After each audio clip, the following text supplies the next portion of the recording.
గౌరవనీయులు కాజా సూర్యనారాయణ గారికి నమస్కారం. నన్ను ప్రత్యేకంగా రమ్మని చెప్పటం వల్ల నేను నిజంగా చాలా బిజీగా ఉన్నాను. ఎక్కడో ఉప్పల్ నుండి అక్కడ ఒక చాలా మంచి కార్యక్రమం నుండి చాలా మంచి కార్యక్రమం ఎందుకన్నానంటే పేదవారికి ఉచిత వైద్య శిబిరం అక్కడ జరుగుతుంది. ఆ ఉచిత వైద్యం శిబిరం నుంచి అది వదిలి కాజా సూర్యనారాయణ గారి ఆర్డర్ వల్ల ఇక్కడికి రావడం జరిగింది.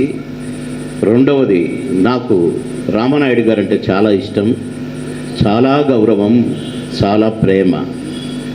నన్ను సినిమా నటుణ్ణి చేసింది శ్యాంప్రసాద్ రెడ్డి గారు ప్రొడ్యూసర్గా, ది గ్రేట్ కోడి రామకృష్ణ గారు డైరెక్టర్గా. నా ఫస్ట్ పిక్చర్ ఈ ప్రశ్నకు బదులేదైనా అందులో రాజశేఖర్ గారు హీరో. ఆహుతి నా సెకండ్ పిక్చర్, అంకుశం నా థర్డ్ పిక్చర్. ఆహుతి అంకుశంతో నేను ఎక్కడికో వెళ్ళిపోయాను ఆకాశంలోకి. వారం రోజుల్లో 10 సినిమాల్లో బుక్ అయ్యాను అంకుశం రిలీజ్ అయ్యాక. అక్కడి నుండి ఎన్నో సినిమాలు కోడి రామకృష్ణ గారి డైరెక్షన్తో, అలాగే శ్యాంబాబు గారి. కనుక అలాంటి అంత స్పీడ్గా పోతున్నా కూడా నాకు ఎన్నో మంచి వేషాలు ఇచ్చారు రామానాయుడు గారు. వారు ఎంతో ప్రేమతో కట్టించారు. ఇది కట్టించేటప్పుడు నాకు తెలుసు, ఎందుకు కట్టించారో కూడా నాకు తెలుసు. కనుక ఆ ప్రేమ, ఆ అభిమానంతో నేను ఈ ప్రోగ్రాంకు ఖచ్చితంగా రావాలనుకున్నాను. ఇది నెంబర్ 2. నెంబర్ 3, చింతామణి నాటకం అంటే నాకు పిచ్చి ఇష్టం. నేను చిన్నప్పుడు చదువుకునేటప్పుడు చింతామణి నాటకం అంటే ఇంత చెడ్డీ వేసుకొని మా అమ్మ నాన్నకు చెప్పకుండా పోయి నేను తెల్లవారులు నాటకం చూసిన రోజులు ఎన్నున్నాయో. అలాంటి నేను సినిమా ఎక్కడయ్యాక ఎన్నో సందర్భాల్లో ఎన్నో సంస్థలు నన్ను చింతామణి ఏమని కోరారు, కానీ నేను వేయలేకపోయాను. అది పొగరెక్కి ఏదో సినిమా స్టార్ అయినాను కాదు సుమా. ఆ బిజీ వల్ల, అంటే నా అదృష్టం నేను బిజీగా ఉండటం. ఒక 16-17 సంవత్సరాలు రోజుకు 6 షిఫ్ట్లు నా షూటింగ్లు, 6 షిఫ్ట్లు.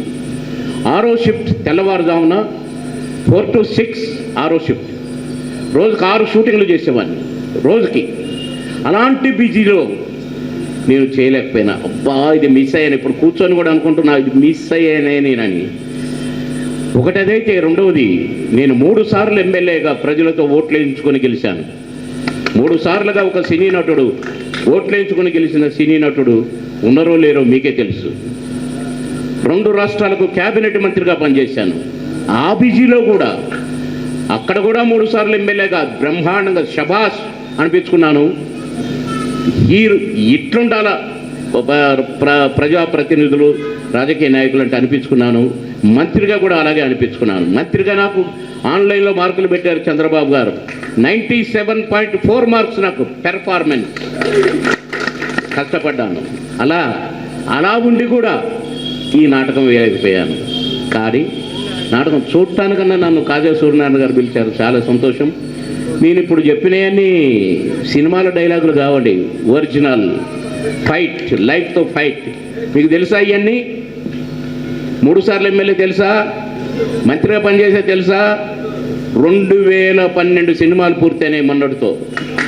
ఇప్పుడు కూడా ఇంకా 10 సినిమాలు చేస్తున్నాను, సూపర్ క్యారెక్టర్స్. మళ్ళా బాబుమోను, జయహో 3 సినిమాలు రిలీజ్ అయినాయి ఆ ఓటీటీ. దాంట్లో 3 కూడా నా వలనే హిట్ అన్నారు.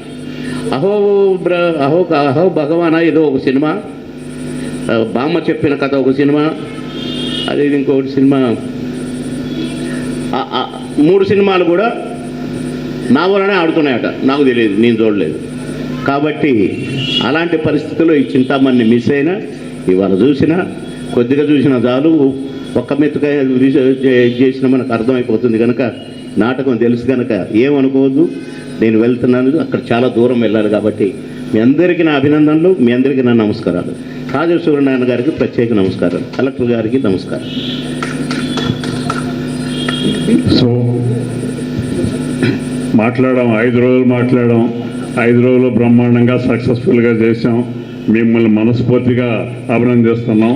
అంతకంటే కేవలం మళ్ళీ వచ్చే సంవత్సరం ఉగాదికి రెడీ అవ్వండి. ఏ లోటు లేకుండా ఎంతకంటే బ్రహ్మాండంగా చేద్దాం. Thank you very much.